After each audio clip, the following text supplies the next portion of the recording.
One of the most common questions I get from clients is how do I price my product? So obviously joining Etsy is free, and selling the items is actually one of the cheapest marketplaces online.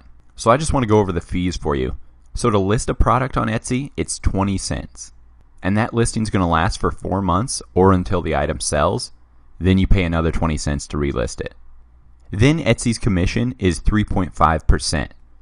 You also want to remember to factor in your PayPal or credit card fee, whatever the customer checked out with. So PayPal is 2.9% plus 30 cents per sale. Or for international, it's 3.9% plus 30 cents. Then for Etsy's direct checkout, when someone checks out with a credit card, there's a 3% fee plus a 25-cent per transaction fee. This is for both US and international orders. One area a lot of my clients clash with me on is making your shipping free. I've read multiple studies where customers say the reason they abandoned their shopping cart was because they didn't qualify for free shipping or they were overcharged for shipping. One of the more recent stats was from entrepreneur.com, and that was 51% of shoppers. So don't even make this an issue and just factor the price of shipping into your retail cost and set your shipping to $0. Let's look at a pricing example. So let's say you're building a custom wood shelf that costs $5 in materials and an hour to make, and your time's worth $15 an hour. So you need $20 minimum to break even on this shelf to pay for your cost of goods sold, or COGS. So a rule of thumb for retail markups is a full 200% markup from that cost.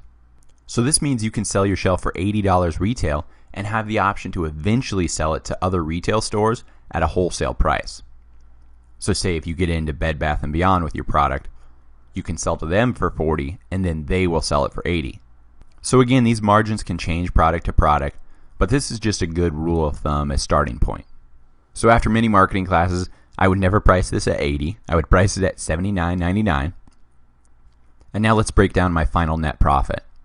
So $79.99 minus $12.95 for a priority mail medium flat rate box. You could save a little money here and do just first class USPS, but I'm all about making my customers happy. I'll pay another $4 for 2-day priority mail. Next, I have to multiply that 3.5% plus 20 cents times the retail price to get my Etsy commission and listing fee. So that's $3. And then let's say the buyer checked out with Etsy Direct on their credit card. So do that 3% math times the retail price plus 30 cents. So that's $2.65 for Etsy Direct checkout, and then minus that $20 COGS, or cost of goods sold. So we're looking at $41.39 profit for each shelf we sell. So let's go into detail on how to add a product to Etsy. So once you're signed in, click Your Shop, Quick Links, Add a Listing. Once we're on this Add a New Listings page, just go step by step and fill out everything that's required. Again, 5 photos minimum. Make sure they're high-def photos. Look at the dimensions. 1,000 pixels is what's suggested. So that's a pretty good size photo. Next, we go to the title. This is where I said it's very important to use keywords. I like to use a keyword dash keyword dash keyword for my item title.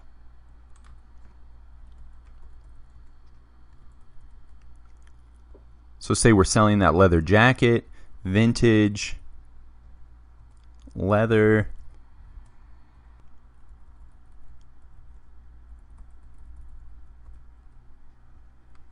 okay, so obviously capitalize the first letters, clean this up, make it look good, but we still have 83 characters. We could probably do one more keyword, maybe a long tail keyword you find on Google Keyword Planner.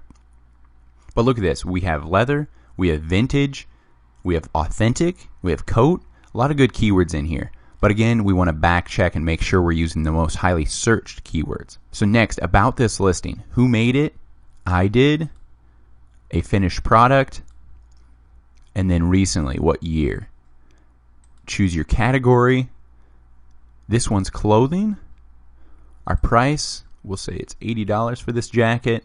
Quantity, you can actually manage the quantity. Let's say we have 7. It's a physical product. This is, for example, if someone had a graphic design that they were selling, maybe a cutout or a thank you card, something that they could send a template to you for. But this is a physical. This will be coming in the mail. Now, description. It's the first 160 characters. That's what really matters here. Remember, this is going to be your meta description. So have a nice little sales pitch. Include at least 3 to 4 keywords within that 160 characters. So it's kind of like the first paragraph. So description, what is the product? 3 to 4 keywords.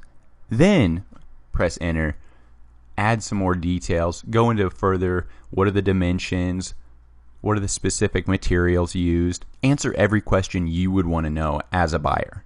So once you have this description done, you can see preview listing as a Google search result. This is what I was talking about. The first 160 characters, that's the Google search result. So you can see here, here's our product title that we entered above, item title, and then it's by. This is our shop name. So that's why it's nice to have a keyword in your shop name, right? And then here was our first 160 characters. This is actually going to spill out to the actual 160, but that's why you want a good paragraph, including keywords, yet being concise about what type of product you're offering. So this preview is a nice thing to test and see, oh, this is what's actually going to show up when people search in Google for these keywords, and hopefully find my product because I'm using highly searched keywords. So next you can add variations, say if there's sizes. What's your scale and sizes? Other, so we'll go large, medium, and so on. You can delete this, you can say when they're in stock. Again, these aren't required, only if you have variations. So next is shipping. So ships from the United States. Processing time, I like to do the 1 to 3 business days. Shipping cost, again, 0. If you're really concerned with international, this is where I will advise charging. So we can do at least $7 to $8, and that'll at least cover a first class postage for most smaller international items. Obviously you want to check on USPS with the total ounces of your item to see what the estimated cost would be to ship international, so you can have a ballpark of what to put here. One of the most important areas I see people just overlook because it says optional. No. This is a crucial thing. And it says shape, color, style. No, tags are keywords. I'll say that again. Tags are keywords. So this is what actually comes up when you use promoted search. I'll be showing you how to do promoted listings in a bit here. But these are the keywords that it pulls from for the Etsy promoted listing. So you want to use 13 awesome keywords that are highly searched in Google and most fitting to your product. So we'll type vintage leather, inner leather jacket. So each keyword, even if it's 2 to 3 words or a single word, add each variation, all 13 of them, of what you think your potential customer is going to be searching for. Now materials, again, this really isn't required. At most, I just write what my materials were, leather. But its tags is the important one. This is short for keywords, okay? Then once we're done there, it's simply preview listing. It'll show you what the live listing looks like, and then we click publish.